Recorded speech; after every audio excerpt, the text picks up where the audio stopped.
Before we begin, thank you very much to Cody D for joining the Patreon campaign over at patreon.com/TJOmega. As of this recording, we are above the goal for the Beast Machines reviews. Thank you very, very much for getting us there. I don't know when I'm going to slot those in. It doesn't officially count until we cross the first of the month, so fingers crossed. But first we get Beast Wars Season 3 out, which will be before the end of the month. It'll be done. And then we start focusing in on Beast Machines in June. Pray for me. But thank you everyone for getting me that far. I really, really appreciate everything you do to help keep the channel going. So, let's keep the channel going. Today, we're going to be talking about all the news that is going on this week, including a couple things that I completely didn't get to talk about because I was on vacation, which starts with this Toy Accurate Selects Cyclonus and Nightstick set. I'm actually really surprised. I'm not surprised that it's happening because there's really not much you can do with Cyclonus. Or so I thought. Stay tuned. But Toy Accurate versus Cartoon Accurate seems to be something Hasbro has really liked doing lately. And I can definitely see why. There's people who are going to be nostalgic for the toy. Some are going to be nostalgic for the cartoon. So it's a good marketing strategy. And yeah, we've got a brand new look at this new Cyclonus with his Target Master. Looking really, really nice. So I do personally prefer the cartoon deco, but I can definitely see why people would appreciate the toy deco. Not only the darker purple being a little bit nicer to look at, but also being able to break up that purple with the silver wings and extra details. I think it's interesting that they went with this blue variant that apparently the designer had to be pointed to. It does give it a little bit more distinction, separates itself a little bit more from Kingdom Cyclonus. It's a good choice. Yeah, and as you can see, yeah, it's still everything that it should be. And yeah, I'm actually happy that the stickers are optional. That's a nice little touch too. I said that Cyclonus was a toy of the year for me. It's a fantastic figure. This is a really nice alternate way of getting it if you weren't into like the solid lilac color. And the Target Master definitely helps too. So good to see that this one's getting a second run. Looks really good. Looks really good. I'm into it. Now, talk about surprising. So they did the official reveals for another wave of Studio Series toys. Sideways. Sorry, I got Sideways and Sideswipe crossing my brain. They're both silver cars in this universe. I'm shocked that this actually became a thing. So I thought the vehicle mode is what kept Sideways from being released before, that they couldn't license it. And to this point, I'm not even sure this is accurate. Let me, yeah, and it doesn't tell me this is the accurate vehicle. I don't know cars, but he's looking interesting. He's big-armed and squat. He's a little bit barricade in that style, but that definitely fits in with the aesthetic of the early movie Decepticons. Doesn't look bad. I'm basing it just on the fact that, you know, what it itself looks like, because Sideways got no real time in the movie, and he was in the dark for most of that. Yeah, so it's interesting that he even got his own mold at all. Kind of expected him to just be a really quick repaint. Speaking of a quick repaint, we're getting another Bumblebee. Big shock. This one's Dark of the Moon based. It's a Bumblebee. But this is the interesting thing. So when the leaks came out that we were getting an Arcee in Studio Series 86, everyone like shrieked in horror. Oh no, it's gonna be Earthrise Arcee again. But no, swerved everyone. It is a Thrilling 30 remold. It's actually like shocking that it's surprising to me that the response to Earthrise Arcee was so bad that Hasbro went to an 8-year-old mold, which is definitely out of their normal budget ranges these days, but they probably freed up enough budget to make this happen. And not only to just put the toy out again, but to actually remold it so it had an accurate car mode. This, we will admit, does here. So here's the double-edged sword to this. Thrilling 30 Arcee is definitely a superior Arcee toy. It looks better, it plays better. It doesn't feel nearly as shaky or wobbly. But part of why Thrilling 30 Arcee was better was because it used actual components of her robot mode for the vehicle mode. It meant the car wasn't accurate, but she was functioning like a transformer. This removes that. It gives Thrilling 30 Arcee the same problem somewhat of Earthrise Arcee. Nothing of her robot mode outside of that chest actually forms any part of the vehicle mode. They've remolded her to basically have the problem Earthrise Arcee did. And the only thing that we can take solace in is it's going to be a more solid toy. And that's pretty much it. She's still got this massive backpack where 99% of her vehicle mode just hangs off of her. And it's not the best look, and once again, it plays into the problem Arcees have, that her design is physically impossible without things like this. Especially if we're talking at a deluxe retail release, which is about as big as you could justify making a G1 Arcee. I mean, it's definitely an improvement. It's definitely a welcome addition to 86 compared to what it could have been. But I'm not happy with the fact that they've taken away what made, one of the elements that made Thrilling 30 Arcee superior to the Earthrise mold. We'll be keeping an eye on this one. We know what the toy is, but I like to see in hand to just see what kind of transformation this figure has, because it looks like it's just going to fold away into its backpack, which is never great. At least it looks nicer. So, sticking with the movie stuff, we got a shot of the original concept art for 07 Bumblebee, which is interesting to me because you can definitely see the elements of Bumblebee that stuck all the way through his final movie design. You can see, the pelvis region, especially with what looks like the license plate there. Also, the gas mask that was planned from the beginning, apparently. But you can definitely see it's a far more standard Transformer-style design. He's using a lot more of the car parts as his leg components here. I really prefer this look over just shrapnel hanging off of random parts of his legs. You can see the car doors on the arms. I actually like how the front end becomes these shoulder pylons. That's actually an interesting look. Yeah, and obviously the head is a lot more G1 centric. It looks more familiar as Bumblebee.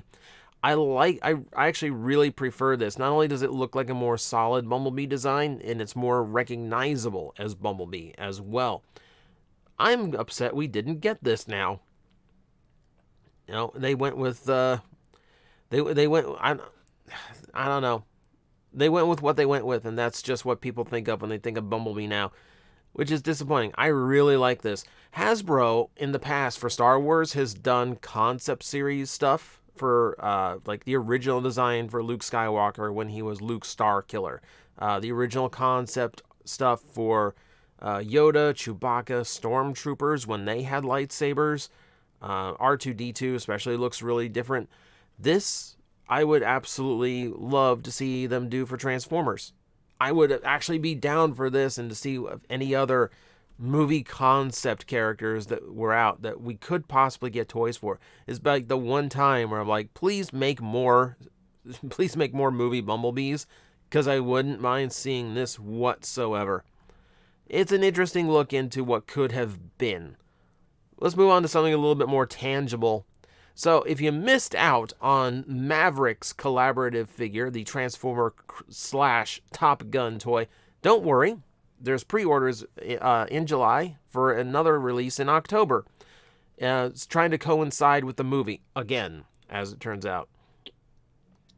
I skipped this one personally. I mean, he looks okay, but just okay. For a $45 price point, I'm not thrilled with how he looks. There's some parts on him that look a little bit too cheap for me. And yeah, there's weirdness to the design that I'm not like into. There's something about the shade of plastic too. Like it doesn't look good, especially when I'm looking at it here and I can see light coming through the wings where it feels like it's like just really thin. I don't know. I could have used a little bit darker gray. Yeah, and to be fair, I watched Top Gun as a kid. I'm not huge on Top Gun. Yeah, this one was a pass for me. Interesting to see that they're coming out with it again though. And it doesn't really shock me. They did Ectotron more than once. I'm trying to think. I don't think they did the others multiple times, but they're trying to tie it into a movie, so not shocking to see it again. So if you missed out on them like I did, you now have another shot. You're welcome to it, and I'm not going to take the shot. All right. So, you know me. If you've been watching this channel long enough, you know I'm not the biggest fan of third party. It's copyright infringing. It doesn't actually support the brand, and when you don't support the brand itself, the brand dies. So, and then like I don't like third party being so like, let's do Devastator number 15. Let's do a 12th set of Predacons. I know, I just get exhausted with them doing just the same old. Thankfully, we have NewAge, who does really ridiculous stuff sometimes. So, what we're looking at right now is their Legend Scale Cyclonus, which already looks really impressive. Not in translucent plastic, it doesn't, but hey, engineering-wise, it is impressive, and NewAge is extremely good at engineering at small scale. We're not going to talk about that. What we're going to talk about is this beautiful thing that they had somehow come up with. So some mad lad over at NewAge looked at Cyclonus and went, you know what? That could be a manta ray. That could actually be a legend scale depth charge. I don't know how you put that together. I don't know how that, 2 + 2 = fish actually happens. But it did. And here you go. Here's the brilliance of this. It's Cyclonus' vehicle mode reversed, replacing the wings with fins and adding in some extra additional parts to make the eye. It's really, really impressive. It's genius, is what it is. It's absolutely genius. I don't go in on NewAge stuff anymore for the size of the toys. They're just really expensive. I might make an exception for this one. This one is super, super ingenious. And now I'm kind of like, now I'm staring at all the other third parties that have made Cyclonus. And I'm like, can I get it bigger? Can someone make this bigger for me? I would be so down for this at a larger scale. It comes across like a really cool, like, pre-Beast Wars depth charge. Like what he looked like before he scanned in a beast mode. That's what it kind of looks like. I wish those things integrated better. They're just kind of like hand weapons. But, I will, given what this thing has to do, I'm not gonna harp on it for its little eye stalk things being additional like clip-on bits. He looks awesome. This is absolutely genius reuse of a mold. So once again, NewAge has really impressed me. Outside of how they handled Devastator, I've always been really impressed by just what NewAge can come up with sometimes. Now, speaking of third-party Devastators, someone else came up with something interesting. So this is by Lucky Cat, who I've never heard of third-party wise. And I just said, like, I'm sick of, like, all these different Devastators and third-party companies just going to the same well over and over and over again. But this one is a little bit interesting. So we've got a smaller scale Devastator here, which already is not a bad thing. He'll be desktop size. And we've got all 6 team members represented. What's interesting about this set is that it's not just fully combining, it's also got cube modes. So these, just like Beast Box toys from 52 Toys, just like those, they fold up into a cube, and they even have little storage cubes to store them in. they're aping not only Transformers but Beast Box at the same time. So maybe a little bit more, like maybe a little bit less original. What gets me though is that they can come up with this different take on the Constructicons, because it is definitely a different take on them. You've got much more Cybertronian looks to them. You've got more original designs to them, which already makes me interested. And then you work in a cube mode on top of the combiner mode. That's really impressive engineering. And the fact that only the hands seem to be separate parts, you know, the pelvis is covered, the chest piece is integrated in, and the head seems to be integrated in as well.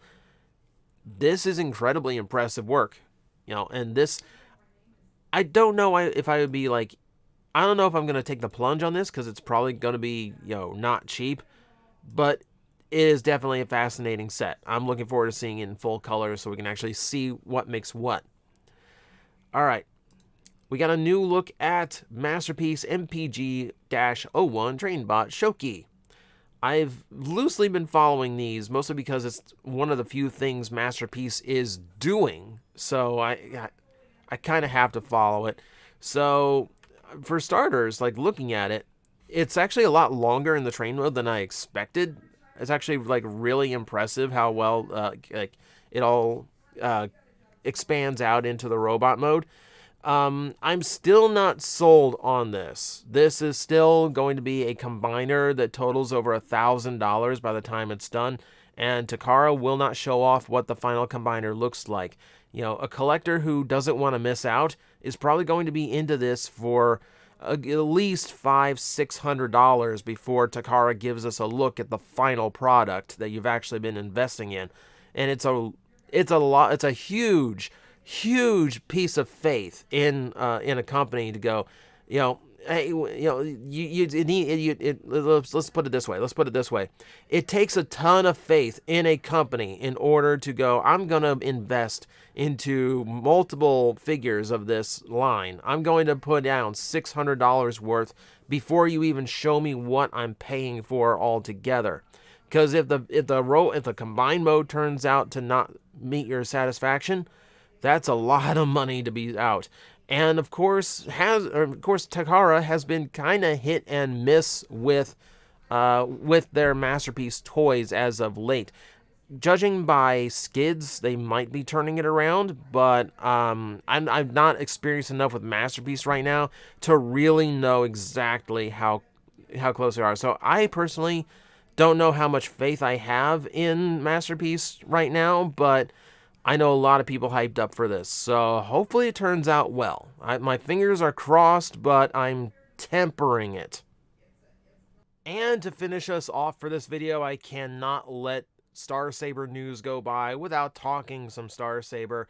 Hasbro got in a factory sample of the toy, and it's looking like it's coming together really, really well. There were multiple posts on this. The first one did mention that the color tones aren't quite what they wanted, so they were going to go in for a few further adjustments. Always good to know that, you know, they're not, you know, they're definitely like making sure like everything comes out as good as it can. That's already nice. And we got, you know, some like nice looks at Star Saber and Victory Leo in their current unpainted, first off the factory floor incarnation. However, the second one was a little bit more substantial because we actually got size comparisons, so we actually saw what we're getting now. As I just talked about, hey, you have to have faith in a company to put that much money down. All right, so as we can see, it's been stated that Star Saber himself is close to Commander class in size, and you can definitely see that if you look here next to Legends God Jinrai. That is a really big figure, by the way, if you've got the whole thing combined. That is a whole lot of toy. And yeah, he looks pretty good next to him. You can definitely see the bulk on Star Saber as well. Like even without any combiner components stuck onto him, I think where Star Saber shines is just how bulky he's allowed to be. So if we look at Victory Saber, he's actually a little bit taller than God Jinrai. That's kind of impressive. really good to see too. So I'm really happy to see that like the size of this set, it really feels like it's going to be worth it in the end. Really loving the look of it so far. I like how much of it is being done in plastic rather than paint. And we know it's going to have a ton of paint apps too in order to complete this. This is far from final deco. Well, it's not decoed is the thing. But it's very, very cool to see that the production is continuing. I love the behind-the-scenes stuff they are doing with Star Saber. It does feel like every time they get something substantial about the toy, that they are first on point to show off a little bit more about it. Hasbro and the designers of Hasbro in general have been really, really good lately about letting people in behind the scenes, and definitely helps you appreciate just how much goes into making a Transformer happen. See, so Star Saber himself comes in just a little over 11 inches in height. That's a pretty beefy boy. Now I should say Victory Saber, you know, in that sense. Star Saber himself comes in about 9.5 inches tall. And here we go with Victory Leo, who's about 7.5 inches tall. These, I guess, yeah, these would probably both be leader class. Victory Leo would be one of those leader classes where they go, well, look, he comes with a big accessory, so he's obviously worth $50. And that's for like retail release molds that they're going to make thousands of, and they can charge less for that, or that they can repaint and make more money off of. That's not criticizing the price these two went for, considering they are one-time use molds, considering they are one run and done, and basically made to order. The price is completely understandable to me in that regard. So, yeah, it's really good to get some of this behind-the-scenes stuff. Oh, yeah, and Saber is close to 5 inches tall. He's about deluxe size. So we got that. And the Brainmaster of Courage coming in what looks like just barely at the 1 inch mark. Glad that he wasn't forgotten about. I don't know why he took a shot of his collection, but he did. But yeah, there we go. Victory Saber moving along and looking really, really, really solid so far. And that's what I got for the news for the week. Thank you guys for watching. I hope you gained something from this, if not just insight. They mostly do these because so many people ask me, like, what do you think of this? Did you see that? It's like, yeah, I saw it. We talk about it now. I make content of it now. So hopefully questions are answered, curiosities are sated, and we can sit back and wait for another week's worth of news to do this again, potentially. If not, I'm sure I'll think of something else. So, thank you guys for watching. See you next time. Guys, I am facing the most powerful enemy any YouTuber can face, the algorithm, and I need your help to defeat him. Hit the like button, hit the subscribe button, hit the notification bell, and leave a comment. Every time you do, we attack that algorithm and we drive it back until it can no longer defeat this channel. Thank you very much.